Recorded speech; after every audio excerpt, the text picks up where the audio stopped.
Bonjour, welcome to Wahsa Distance Education Center's radio Zoom classes. This is MEL3E, grade 11 workplace math, and I'm Bronwyn Slade. If you'd like to participate live today, you can call the Wahsa studio at 1-800-465-7144 or 737-4017. You can listen on the radio at 91.9 FM and on the television at Bell Express View channel 972. You're always welcome to join me live through the Zoom link, which is available from me, your teacher, and also your DEC. Our classes are scheduled Monday through Thursday from 9 till 10 in the morning, and we are in our last week of our 9-week course. We are almost done. So at this point, you need to know that all of your work is due by June 10th, which is this Friday. So you only have a couple more days before the deadline to get all your work in. You should know by now that the support questions with the pencil icon are not for marking, so don't submit them. But the key questions with the key icon are the ones that I grade. So please do all of these questions, showing all of your work and your steps and your thinking. This way I can give you credit for as much understanding as you have, and I can support you to understand more if need be. There are 3 methods for submitting your work to mark. The first is to scan your work in and send electronically. You can scan your completed work through the iPhone Notes app or the Android Google Drive app.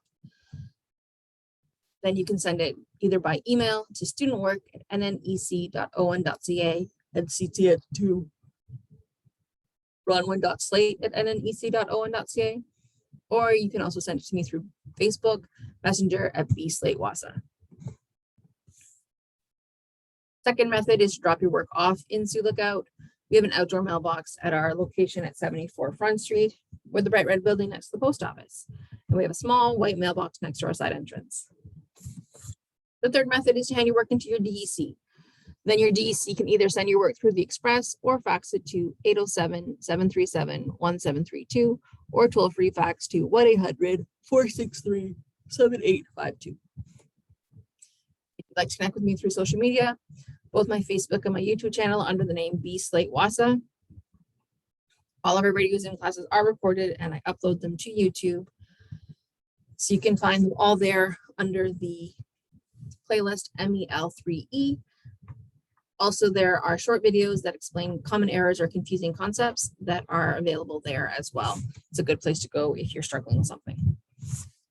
Math, very visual subject. Listening to me on the radio only gives you a small portion of the understanding. So I strongly encourage you to connect to the videos, either by joining me live through Zoom, even if you just want to watch and not talk, that is fine. Or if you, or connecting to the YouTube videos and watching them on your own time. However, you can't do either of those options and you'd like me to send you a copy of all of the recordings, just let me know.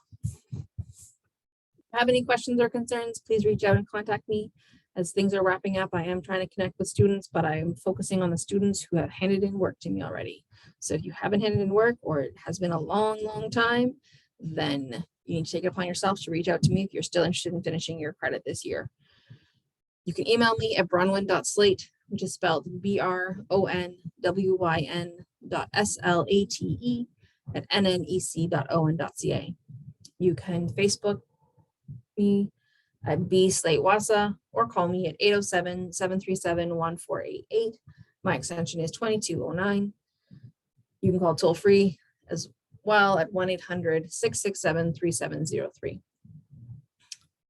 Again, our Friday, June 10th is the last day to submit your work. Please get your work in. All right, so we are reviewing Unit 3 today. But let's first activate our brain with some mental math. We know I don't believe in memorization and drill tests. They don't help us learn things. They just help us reproduce something that maybe we know already, or they just stress us out. So not really useful. Instead, we look at strategies that maybe we can use in various situations using the skills that we have. Our question today is 54 times 36. Strategy of partial products. So the idea is that we are multiplying each of the bits together to make sure that but we're doing it in friendly numbers. I like to use a box to do this, to organize my information. You can totally still do this in your head if you are interested in doing it. But if you like to do it visually, I like to do it like this. So I draw a box. You can actually draw a box if you'd like. And I write 50 plus 4 because that's what 54 is. And then I write 30 plus 6 on the vertical and 50 plus 4 on the horizontal. It doesn't matter which order you go in. Wherever you have a plus sign, I draw a line, and this gives me this box. So I know that I need to multiply each of the things, of the numbers that line up, kind of like a multiplication table, like a hundreds chart sort of situation. So 30 times 50, well, I know that 3 times 5 is 15. And then, so 3 times 50 is going to be 150. So 30 times 50 is going to be 1,500. So basing on the knowledge that I have for 3 times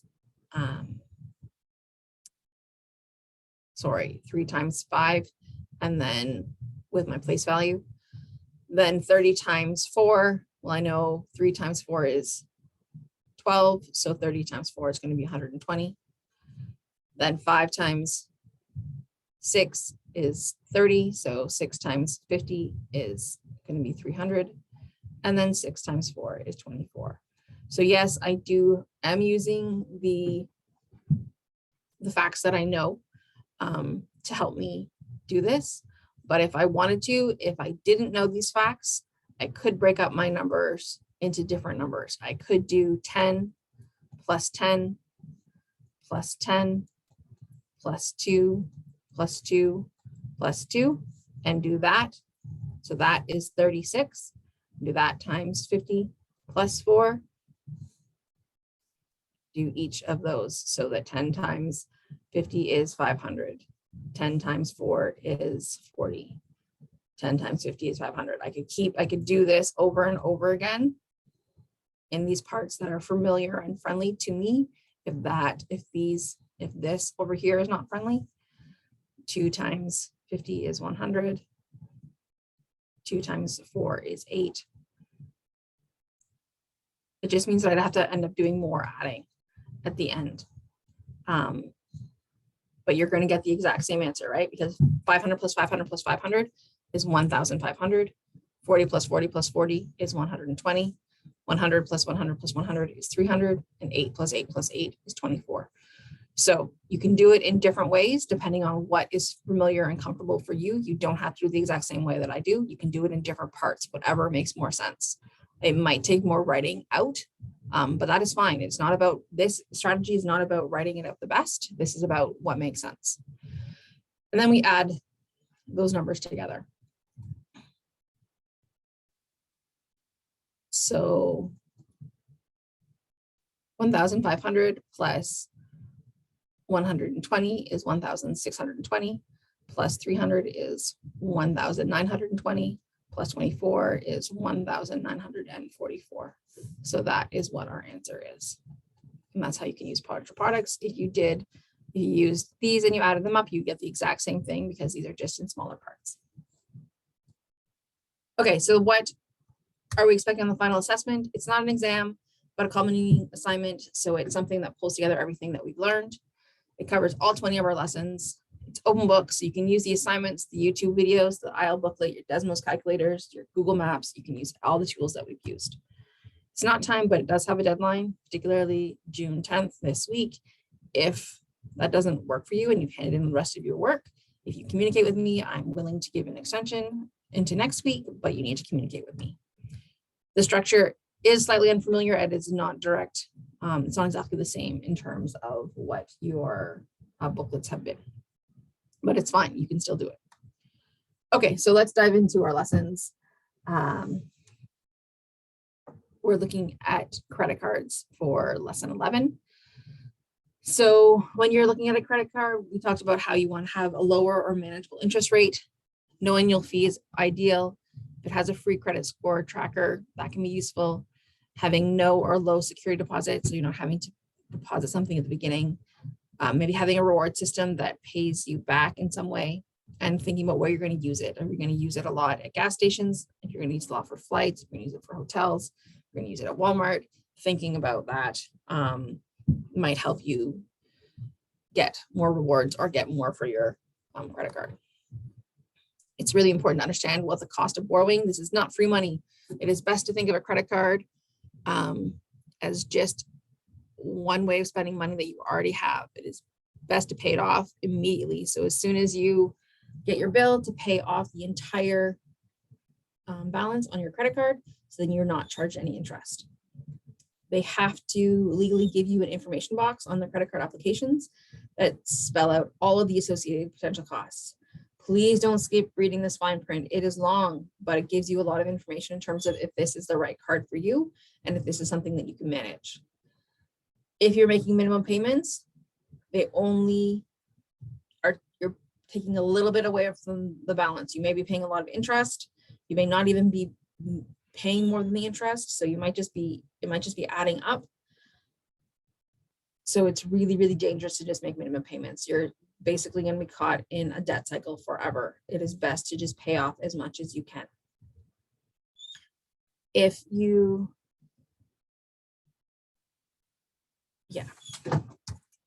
okay, so let's look at some questions about how we understand credit cards. So this is number 1 on page 4 of your IEL booklet, the support questions for lesson 11.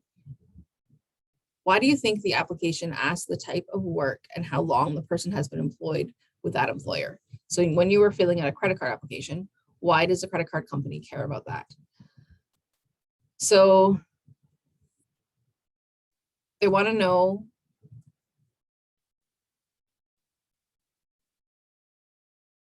if you have reliable, steady employment and income.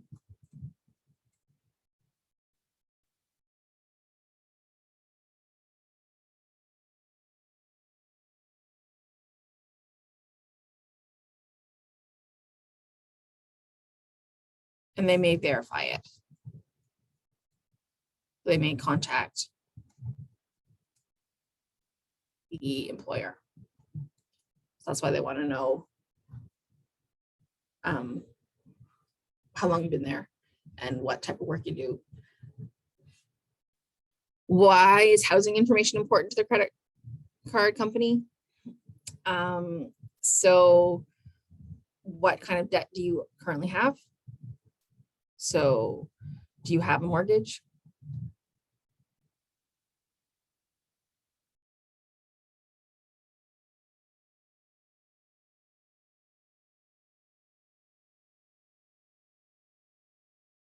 And also, are you a resident of the location of Ontario? Fraud. Many folks use credit cards to, credit card fraud is a significant thing and a significant issue, and not having it attached to an actual location is something that credit card companies have realized is a way that people are fraudulent. So having your application directly attached to a physical address gives them that information that you are more likely to be a real person, opposed to someone who is creating identities and doing fraud. All right, number 3 on page 5. Using the credit card information below to answer the following questions. So I took a screenshot of the little CIBC Adventura Gold Visa card. So what is the annual fee on this card? So we need to look, it has to tell us, it says right here, annual fee, $120. So for every year, just for having this card, if you don't use it anyway, you're gonna pay $120. What does it mean by maximum credit limit? So that's interesting because it says minimum credit limit and the question asks maximum credit limit. So that's a problem. The question, it doesn't tell us. So that's a correction I need to make.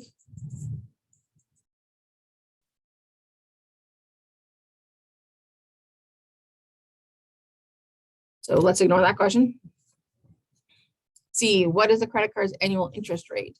So they have to tell us that the current regular annual interest rate is 19.5%. And what do you think the purpose of the additional cards would be? So additional cards, $50 each, up to 3 available. So this could be for a spouse. And some people give it to children or other family members. You have to be really careful about that, because if it is on your card, then you are responsible for paying off whatever charges they have. And if they ruin the credit, it is your credit that it is being ruined. So you really need to trust the people who you are choosing to share this with. All right, number 4, Jordan purchases $249 DVD player on March 1st with his credit card. He also makes a minimum payment of $25 on March 30th. If the balance at the beginning of March was 135, what is his new balance on March 31st? So beginning of March, it was 135 was how much on the credit card. We added a charge of 249. So that is, if we just add this up, I'm going old school, using algorithms, sorry, it's a rough day.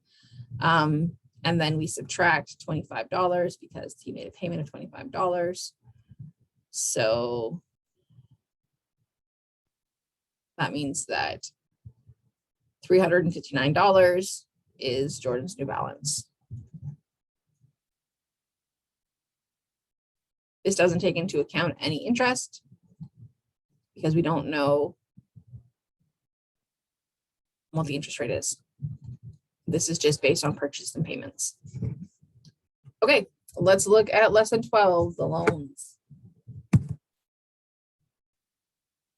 So loans are impacted by many factors. So the cost really varies depending on these factors. So first, the amount of a loan. So how much money you're borrowing. The more money you borrow, the more money it's going to cost you. The length of the loan, the longer it takes you to pay back a loan, the more money it's going to cost you.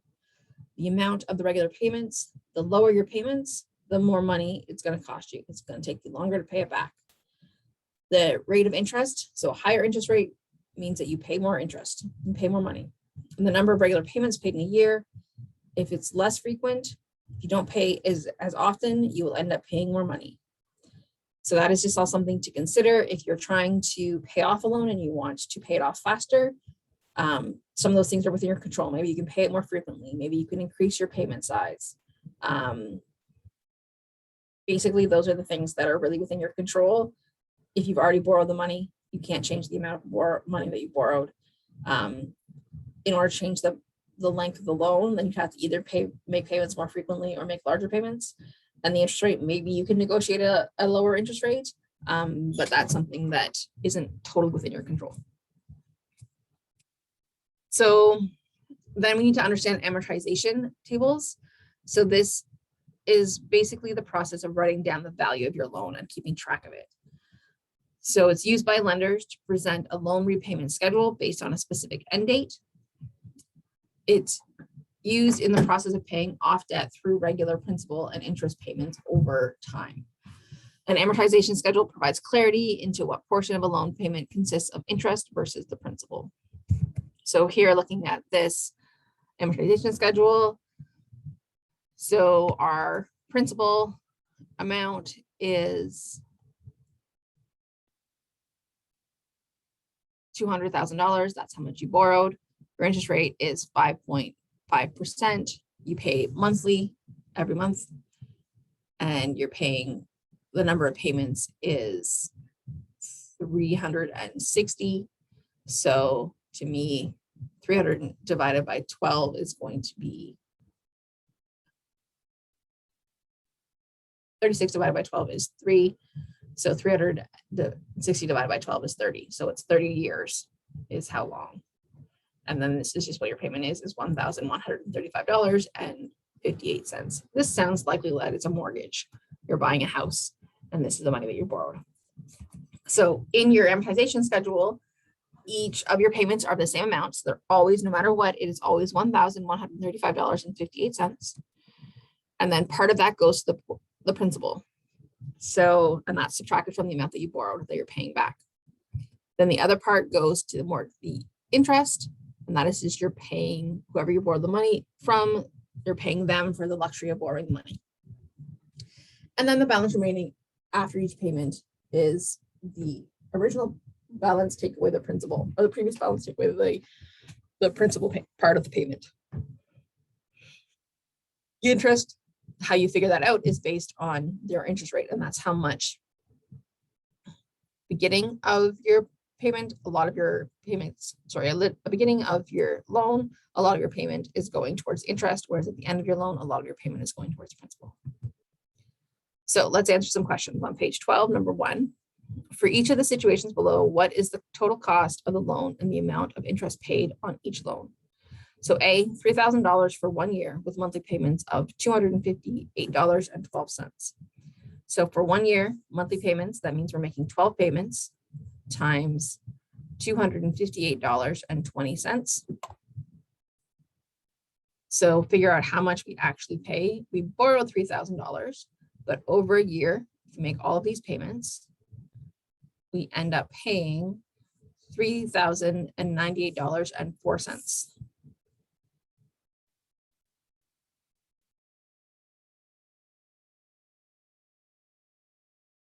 That doesn't make sense. 40 cents probably is what it was.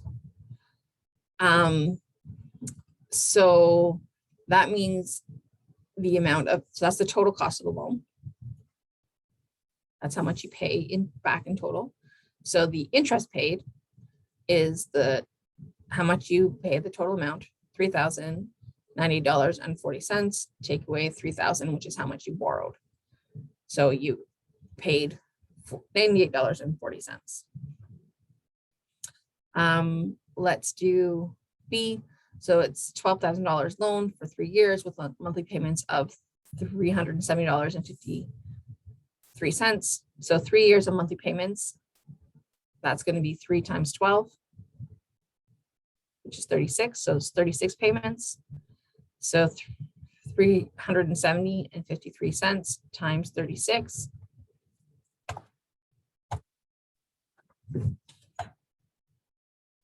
So using our calculator is equal to $13,339.08.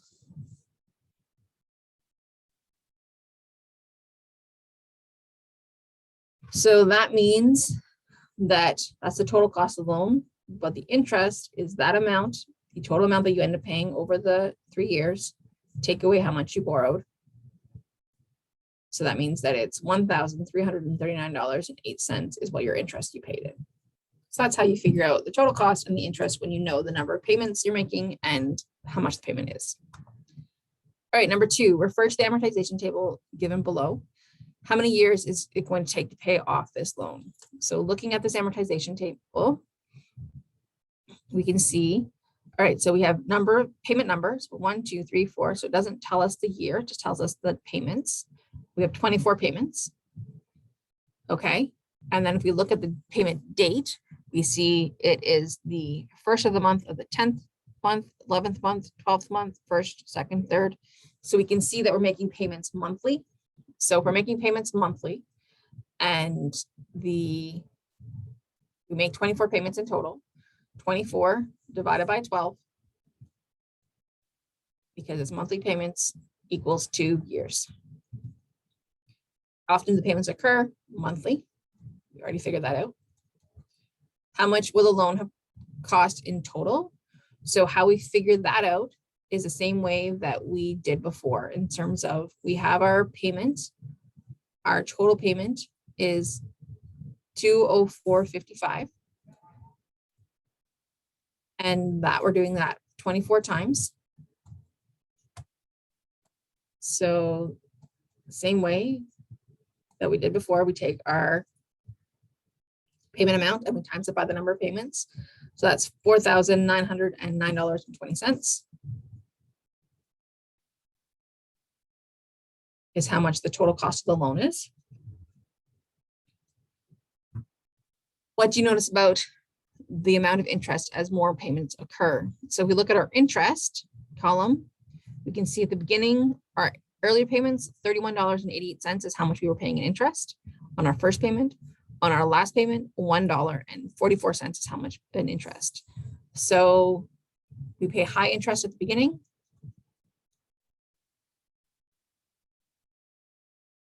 And low interest at the end.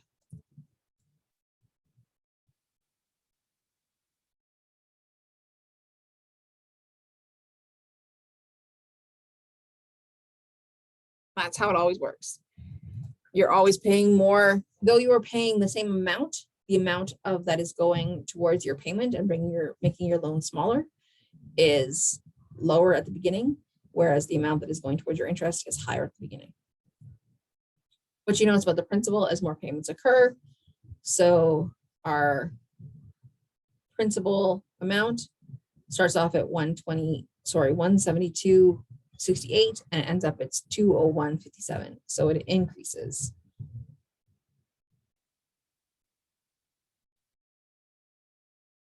Which makes sense if the interest is decreasing. Okay, lesson number 13, driver's licenses and insurance.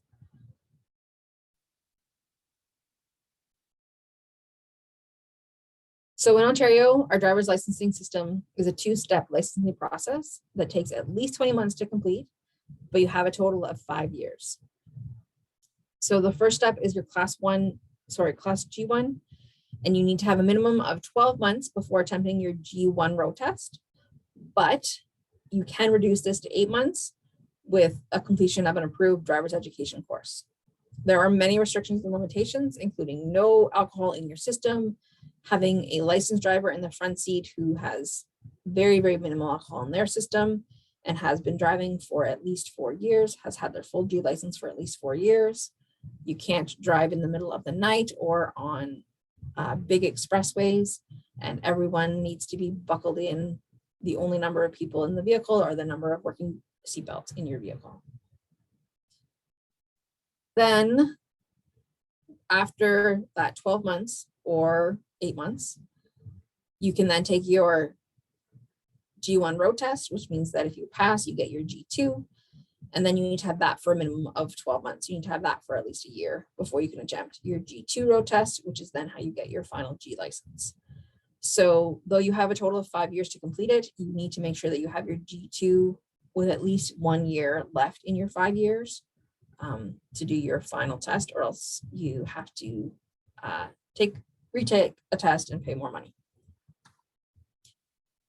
After thinking about just your licensing, we need to think about insurance. So by law in Canada, the owner of a car is required to insure the car. Failure to have insurance can result in a large fine and going to court. So this insurance, the point of insurance is so that if accidents happen, because even the best drivers have accidents happen that are outside of your control. So it is better to be safe than sorry, so that you don't end up having to pay a lot of money that you don't have. Insurance supports you with that. But different things impact your insurance costs. So you pay a premium. Usually people pay it monthly. You can pay it yearly, I believe, but usually people pay it monthly to make it more accessible. And based on your driving experience, how long you've been driving and how well you've been driving, if you have, so your driving history, if you have a history of crashes or tickets, your age and your gender, your location. If you live in a higher populated area, your insurance is going to be higher. Your costs are going to be higher. Your vehicle type, certain vehicles have associated with higher costs based on statistics. Your vehicle uses, how much you use it. The more you use it, the more higher your insurance is going to be. And if you have winter tires, being in Canada, you have winter tires during the winter months. I believe it is from like November to April or something. I'm not sure exactly. Each company might be slightly different. Then they give you a deal on your insurance premiums because you are going to be likely safer in the winter and less likely to make a claim. We need to talk about demerit points. So once you have your license and your vehicle is insured, then you are driving, if you're found guilty of a traffic ticket offense, then you get a demerit point. So you may get a ticket, you may have to pay a fine, but you also, there's a sort of a tracking system so that the more demerit points you have, then your license could be suspended or eventually taken away completely if you continue to be doing things that are dangerous. You start off with 0 points and you can go up to 15. A demerit point will stay on your record for a maximum of 2 years of the offense date. If once 2 years has passed, then it automatically is removed from the record so that that gets cleared. There is a really, really long list of what different offenses are. I just have screenshotted here the top ones, the ones that are cost you the most points. So failing to remain at a scene of a collision or failing to stop when signaled or asked by a police officer are both 7 demerit points. Careless driving, stunt driving, failing to stop for a school bus, and exceeding the speed limit by 50 kilometers or more are all 6 demerit points. And then exceeding the speed limit by 30 kilometers to 49 kilometers an hour and following too closely are both 4 demerit points. If you go back to our lesson number 13, you can see the list of all of the demerit points. Basically, be safe and you won't get demerit points. In addition to demerit points, there is a victim fine surcharge. So if whatever your crime is, whatever your ticket is, if you have impacted someone else, then they add a surcharge to your fine. For speeding, every single speeding ticket has a victim fine surcharge added to it. So this money goes to a justice fund, which helps victims of crime. So there's a chart in terms of if your fine is between $0 and $50, then you add an extra 10. If it's between 51 and 75, you add 15, 76, 120, and continued. You have to look that up. Again, you don't need to memorize this, just look it up. Okay, so calculate the cost. Sorry, number 1 on page 23, support question. Calculate the cost of each of the speeding fines and the number of demerits. Exceeding a speed limit by 22 kilometers an hour. So we have our chart here that tells us if you are speeding at between 20 and 34 kilometers an hour over your speeding limit, then it's $3.75 per kilometer. So we do 22 times $3.75, and that is equal to a fine of $82.50. But all of our speeding costs have a victim surcharge. So then we have to look and see our fine is $80.50. That's in this third amount. So we're going to add another $20. So your total fine is going to be $102.50. Plus, then looking at our demerit points, if it is between 16 to 29 kilometers an hour over the speed limit, it is 3 demerit points.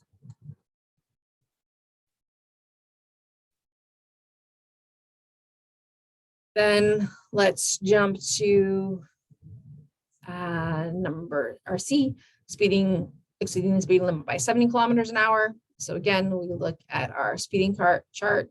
So it's a minimum fine of $7,000 because it's over 50 kilometers an hour. So yeah, $7,000 and possible seizure of your vehicle.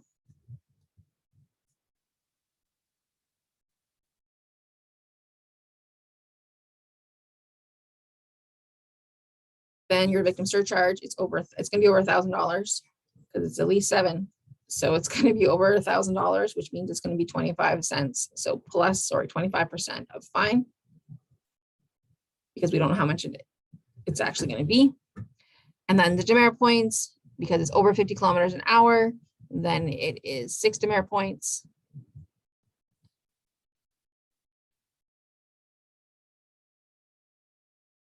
And possible license suspension if you're a G1 or G2 driver. So don't do that. That is too fast. All right, number 2, calculate the cost of each of the speeding fines and the number of demerit points when you are in a community safety zone. So your fines are doubled. If you're in a community safety zone, then you are paying more if you are unsafe, if you're going too fast. So if we are going at, well, last time we did 22, so let's do 25 kilometers an hour. So 25 times, now we're in the same range, 20 to 34, but now it's $7.50. So 25 times 750 is, oops, I forgot a decimal point, $187.50. So that's significantly more, right? It's like $100 more. So then we look at our service charge. So that's going to be $150, $200. So plus $35, which is going to be $222.50. And then our $25 is, sorry, 25 kilometers in community safety zone is still 3 demerit points. So it's a higher fine, but it's the same number of demerit points according to our list. And that's how you calculate your speeding fines. Number 5, which situation result in a higher insurance premium? Getting a full class G license last year or getting it 25 years ago? So it's really important to figure out what the question's asking. So higher insurance, what is going to cost you more money? So being a newer driver is going to cost you more money. So getting a full class G license last year result in a higher premium.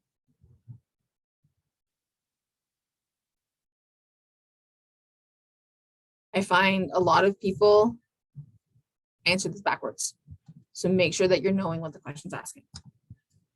Okay, lesson number 14, new and used vehicles. So new cars have numerous costs in addition to the sticker or base price. Some of the extra costs are delivery, freight, pre-delivery expenses, pre-delivery inspection, administration fees, dealer preparation, and there isn't a set amount necessarily. It's going to change depending on the car. Then there's also fuel consumption tax, your AC, federal tax for $100, a fuel charge for them putting gas or fuel in your vehicle, and a license fee for them putting your license plate and registration on your vehicle. So it's more than just the number that they give you or that's on the price tag. It's a lot more generally. Then depreciation is the fact that your vehicle loses value as soon as you buy it. So as soon as it's no longer new, it loses value. So this chart here shows us that after 5 years of that car being 5 years old, the value of the car is only 33% of the original value. So that's a lot of changed value if for such a large investment. So then that gets us to used cars. So it might be good for you because it's cheaper in many ways. So in terms of you've already lost all that value, so you don't have to pay. A car is less valuable than it was originally just for being new. Insurance can be lower. Licensing, lots of things can be lower. You can also worry less about damage because your vehicle isn't brand new. So that value is already lost. So minimum damage isn't going to change things a lot. But there are still extra costs. So a safety standard certificate, a drive clean emissions test, an extended warranty, if you choose that, HST on the sale at a used car lot, which is HST on a new car as well, but only PST of 8% on private sales. The GST is not charged on a private sale. Then the license fee and the fuel fee, again, are going to still be, if you're buying it from a dealership, you're still going to have those fees. If you're buying it privately, you wouldn't have those fees. They wouldn't do that for you. You'd have to do it. Okay, so let's look at some support questions. So number 2 on page 31. I just screenshotted this so that we get all the information. The Ford Freestyle base price is given below, $33,295. There's a $500 delivery car charge, a $100 federal air conditioner tax, $75 fuel consumption tax, HST. So in these lists, whenever HST shows up, that means that they are reminding you that HST is applied to everything above, but not the things that are below. So the $20 licensing fee and the $40 in fuel, you don't pay HST on. So for A, what is the total purchase price in the Ford Freestyle? So first, we're going to get a subtotal by adding our price, $33,295 plus $500 for delivery charge plus $100 plus $75. So that all equals, let me just add it up.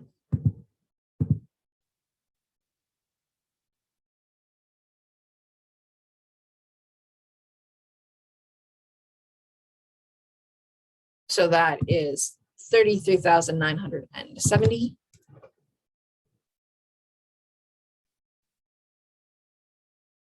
But then we need to add tax. So HST, so we're going to times that by 13%.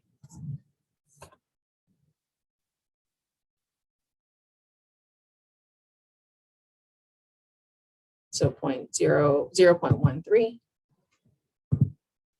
is equal to $4,416.10.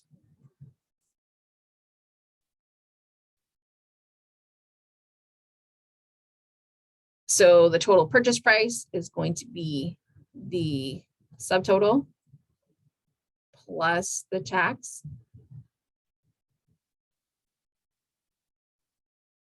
plus the licensing fee and fuel fee will be the amount. So add those all together. We get $38,446.10.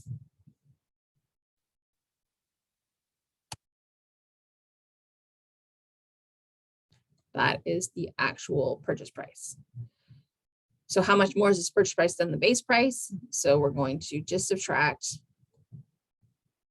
the total purchase price from,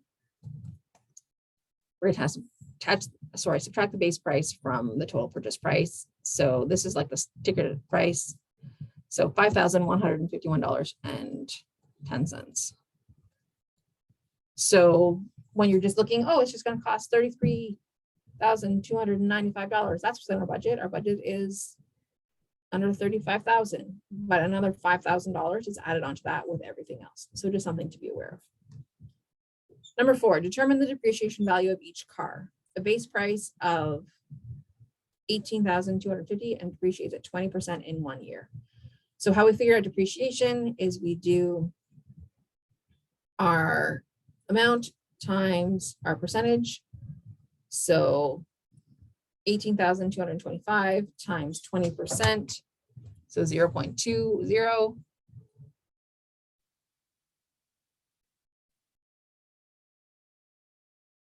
is 3,650. So to figure out the new value, we take our original value and subtract the depreciation amount, how much value is lost.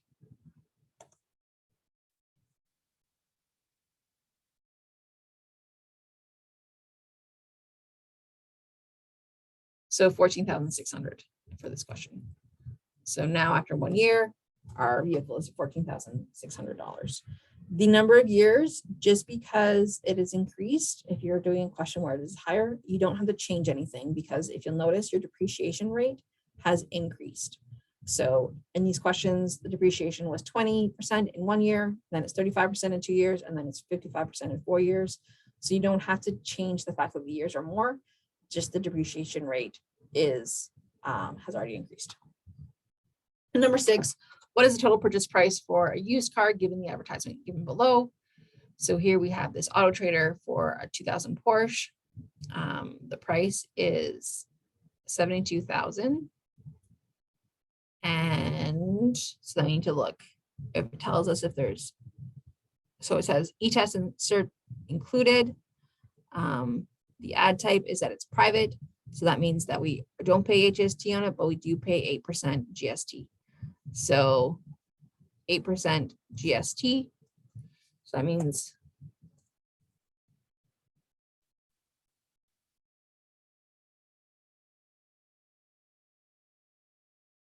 we're gonna add $5,760.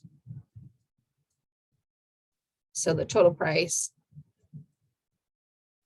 because it doesn't tell us anything else. So this is private, so that means that we're not going to be paying a license fee or a fuel fee. We don't pay any of those extra taxes because it is an older vehicle.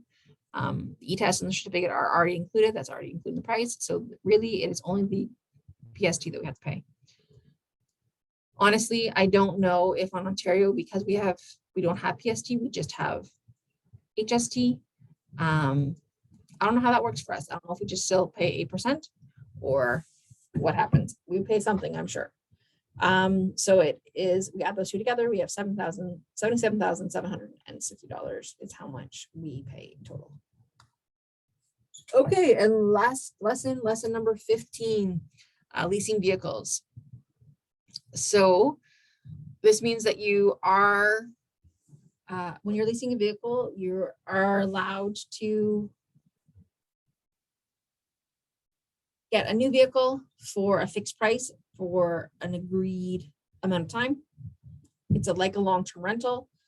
Once the fixed lease period is over, which is generally between 2 to 4 years, then the customer, you return it, the car, to the leasing company, or you can purchase it at the market value. There are always extra fees. So there's a security deposit that can be refundable at the end of your lease if the car is in good condition. You pay down payment. There's an excess kilometer usage fee. So if you drive it more than you agreed that you were going to drive it, then you pay because you put more kilometers on the vehicle. That reduces the value. So then you pay for that.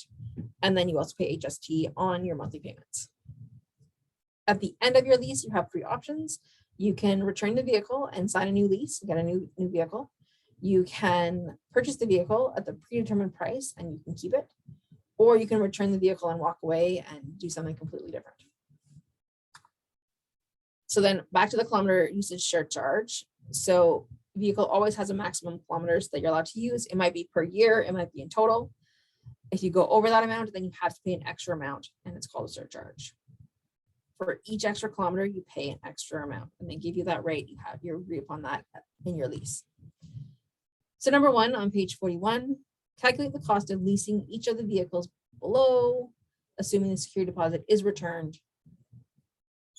So with this, if you're assuming the security deposit is returned, there's 2 ways you can do it. You can add it in and then subtract it, or you can just ignore it because you know you're going to get it back at the end.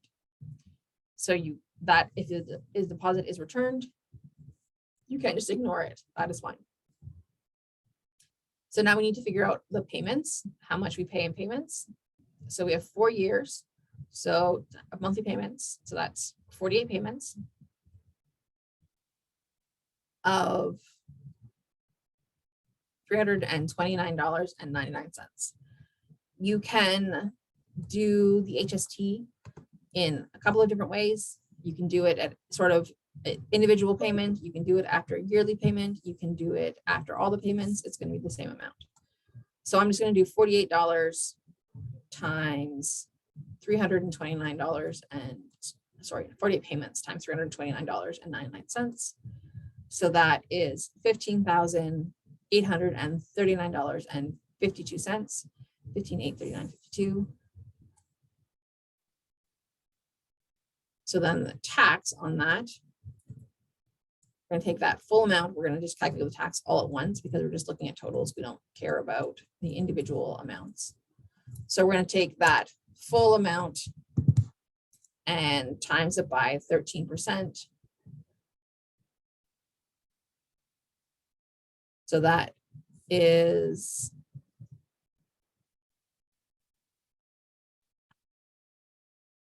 $2,099.14.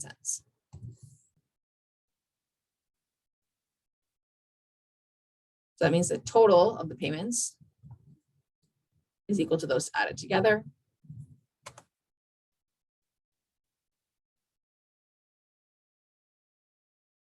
I don't know what's going on.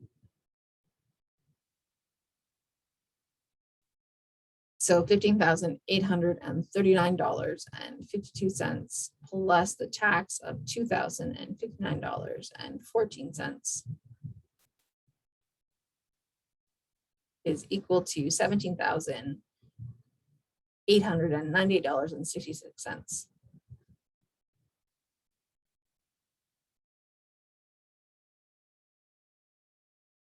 But is that all you pay? Nope. So you total payment or total paid because you're a down payment. So $3,000 plus that $17,898.66.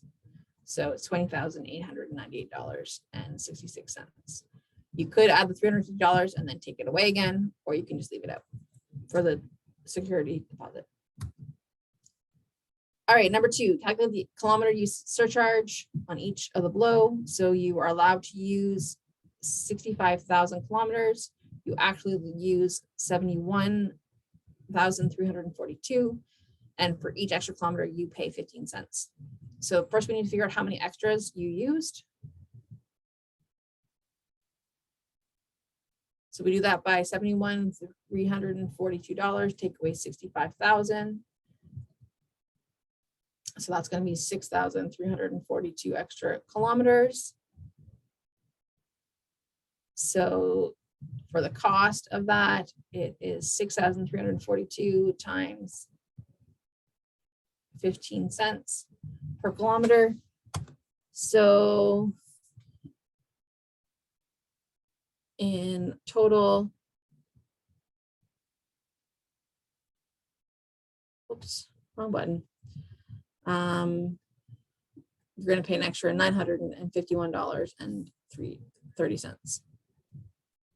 So it can add up to a lot. We look at E, where we have allowable usage is 100,000 kilometers. The actual usage is 89,205 kilometers with a surcharge of 12 kilometers.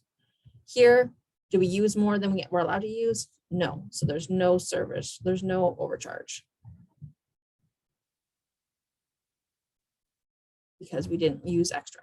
So be careful with that. Pay attention to that. Some people just automatically subtract without paying attention to what the question is asking. Number 3, calculate the cost. Oh, we have run out of time. Sorry. If you have any questions, please reach out as always in the usual way. That is the end of the time that we have for Unit 3. Good luck with your review. Thanks for joining me, Witch.